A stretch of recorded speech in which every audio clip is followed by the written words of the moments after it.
Hi everyone, and welcome back to another episode of GeeWhiz Weekends. I'm Emerald Fox. I'm Lynette Zang. For those of you who are new to our channel and our show, each week I'm going to be pulling a social media post regarding the current economy. And as a novice, I'm going to be asking our resident expert, Lynette Zang, for her insights and any valuable opinions that she can provide us. And if you have a question at the end, please leave your comments below, and I'm going to be asking Lynette those questions on this show. Without further ado, let's go ahead and dive right into this week's post. This week it was from Stansberry Research. Okay. It was from Mike DeBias. Excuse me if I'm saying that wrong, but he is the credit opportunities editor for Stansberry Research. Okay. He made this chart. It's two charts next to each other that talk about the stock market in 2007 through 2009 opposed to the stock market today. He says it feels like spring 2008 again. And he is, showing the dip in the market and then that complacency section where the market starts to go back up. And then of course that lop off, the complete drop of, 53% in the market now, and he's comparing it to today with our market coming down in October of 2022, and then right now it's 45% up, I believe, 45% up. And he's comparing the two and saying there's, a parallel there. And Janet Yellen had just made a bold statement saying that we had made a soft landing, but he's warning, right? No worries. Right? So he's warning against trusting the government. And, basically my question to you today is, given your expertise and your experience in recognizing those patterns and currency life cycles. Can I see the chart you're talking about? Absolutely. Because that helps me of course, answer figure the out what's question. going on. Yes, so basically your expertise in currency life cycles and recognizing those patterns, I just want to know what your thoughts and insights are on, what those parallels and the relationship to what was happening in 2008 and what's happening today. Right. But what happened in March of 2009? Do you remember? Quantitative easing. Oh, that's right. Okay. Right? So that was all of that free money flooding into the system because all the central bankers, including in the U.S., Janet Yellen, right? They targeted areas for reflation. Okay. Okay? Stock market being one, bond market being another, real estate being another. Okay? Reflation. So what's the same? The same is that was the beginning of the end of this currency's life cycle. 2008, there was absolutely zero question of whether or not the system died. In fact, that's when I was getting ready to retire. Oh, wow, right? okay. And I had a little 2-bedroom condo that I could just lock the door and off I go. And now, I don't live in that 2-bedroom condo anymore. Right. And instead, now I'm on an urban farm. So much for retirement for me. Right. So I think that was the beginning of the end of this cycle because that was over. And I think right now we are very close to the end game. Wow, okay. Right? So what I'm also seeing the differences is they went into a major loose money stance because they wanted a lot more debt and a lot more borrowing to reflate the markets. And they've certainly gotten that. Right now, even though the Federal Reserve is saying that they're going to slow down the runoff of their balance sheet, which is where a lot of these assets, if you want to call them assets, I don't really call them assets, I call them instruments. Okay. Right?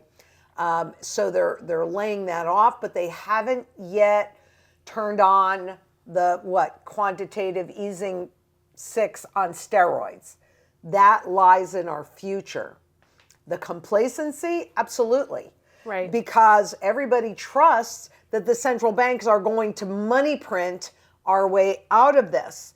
But what everybody needs to really understand is this next go when they do that, and if this person is right, we're not at this moment in the same money printing stance, but when the Fed does a pivot and does that, there's the rest of your hyperinflation, right?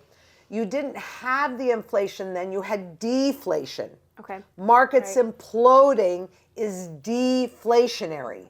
And people will say they think that those are two different things. No, they're on the same coin, they're just opposite sides. And so the market dropping, like we saw in 2023, moving into 2024, that is deflationary. Well, guess what?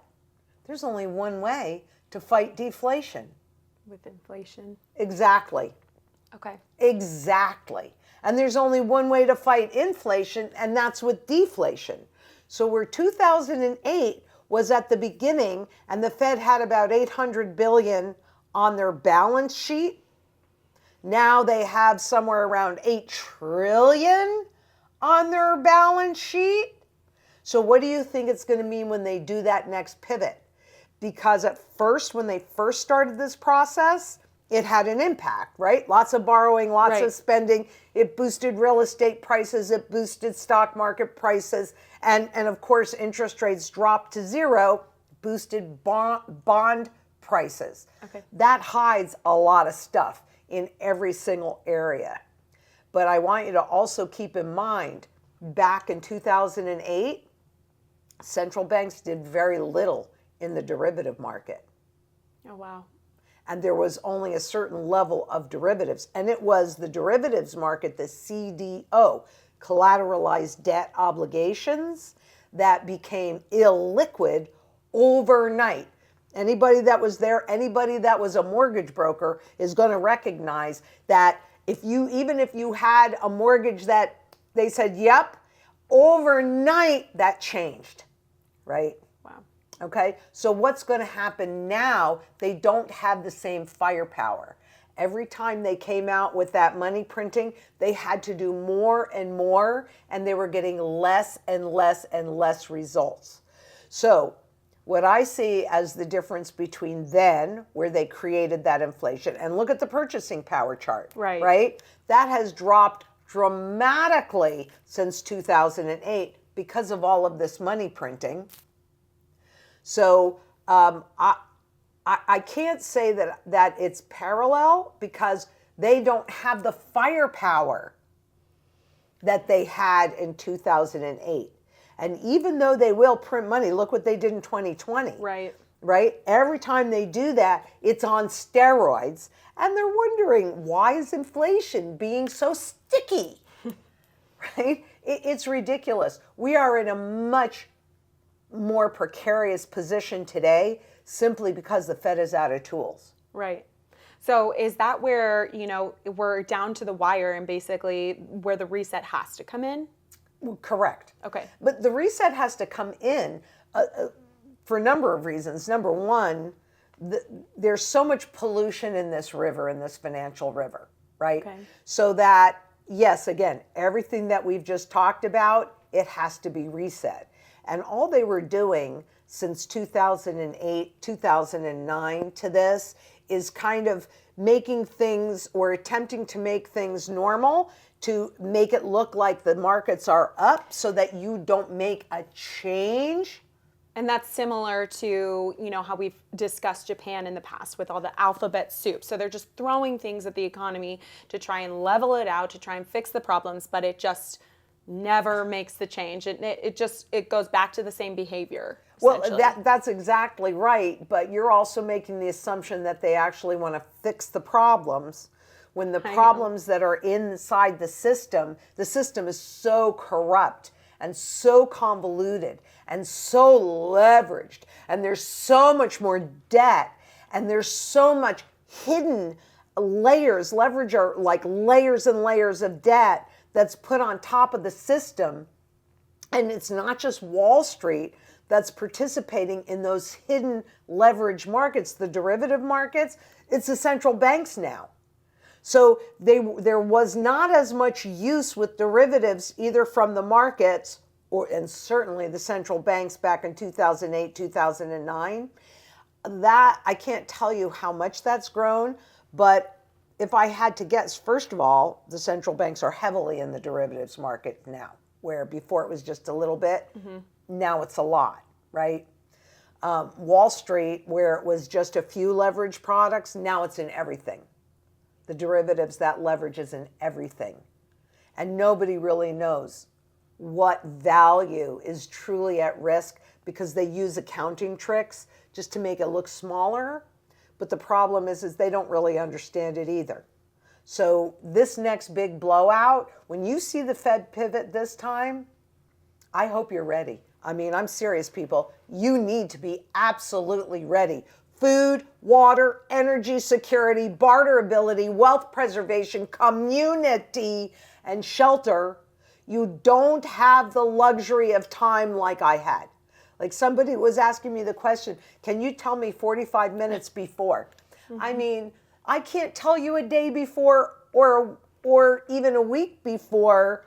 I'm telling you now, we still have choices. We have time, and that's where the strategy comes in, and precious metals, and while it's currently so undervalued. It is currently undervalued because a rising gold price is an indication of a failing currency. But when I see things like this, if this guy is right, if he's right, and if this is mirroring what's been happening, then that means that he's anticipating a Fed pivot with interest rates dropping all the way down to inspire borrowing and spending. And what do you think that's going to do to inflation? I mean, skyrocket. Exactly. Hyperinflation, which personally I believe is already begun because of what I'm seeing on the monetary velocity, the number of times that money changes hands, which is an indication when you don't trust the money system, as soon as you get it, you spend it. You don't hold on to it. Right? Right. So, we are, complacency maybe because I was going to say that the markets believe that the central banks have their back. But the reality is this time when that pivot occurs, that is an indication that that I think everybody's going to recognize that we've entered the hyperinflationary stage. Inflation's going to roar. It's going to roar. And it won't, all that money printing won't do anything. It's like the growth in the GDP. Most of it is inflation.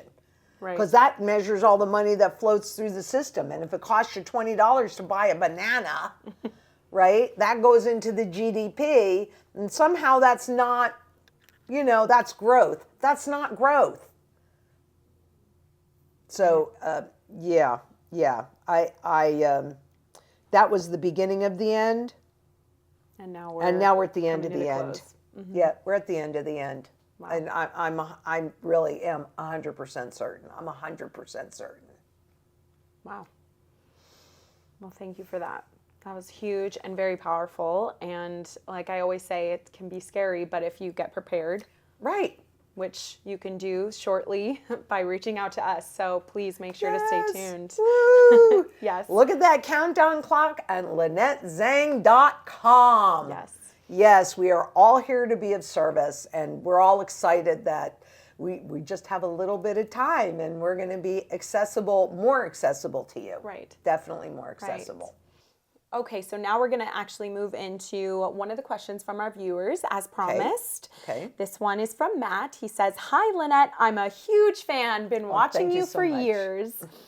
He says, "My question is, should I keep some cash on hand or should I convert all of it? I have 90% of it, but not all. What say you?"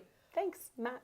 Well, cash is the very first line of defense. It's what people are going to recognize at first when you can't get any money out of the bank and if there's an EMP or what have you. So it depends on how much cash. You don't need too much, and it depends on your personal circumstance to what level that should be. If you're still young and you're still working, then maybe 3 months worth of bills in cash. Right. If you're older and using income from your fiat money investments, then you want to have a longer period based upon what your level of comfort is. Right. So it's kind of hard to just do a blanket answer. However, pretty soon you're going to be able to call LynetteZang.com, talk to one of our strategy specialists, and they can help you determine how much cash you need outside of the system. right? Right. I mean, you didn't specify whether that cash was outside of the system or inside the system either. Right. So get it out while you still can. And especially since more and more banks, there's a big experiment going on in Australia with one bank, but others lining up to go completely cashless. And certainly we know that banks here are making harder and harder to get cash. Right. Right? Withdrawals and, hold pending transactions, everything. Yeah, I went in to add to my cash position because, of course, I'm running a business, so I have to have a certain level of cash to make sure that if everything else fails, I can still pay salaries, and operating costs, of course. And so I ordered the cash, and she said, "Oh, and what do you want to do with this? Are you going to buy something?" I said, "Nope, I just like to have it around." And she didn't question me further, but they are being trained to find out how you want to use it. Once we go cashless, it's going to be easy to track everything that you do, which is also then why barterable silver and barterable gold is important. Absolutely. So, yeah. Yeah. Matt, stay tuned. Go to our website, LynetteZang.com. Enter your email in there so we can send you a notification when we're up and live. Otherwise, stay tuned. We'll be here telling you all about the good stuff coming. So make sure to stay tuned.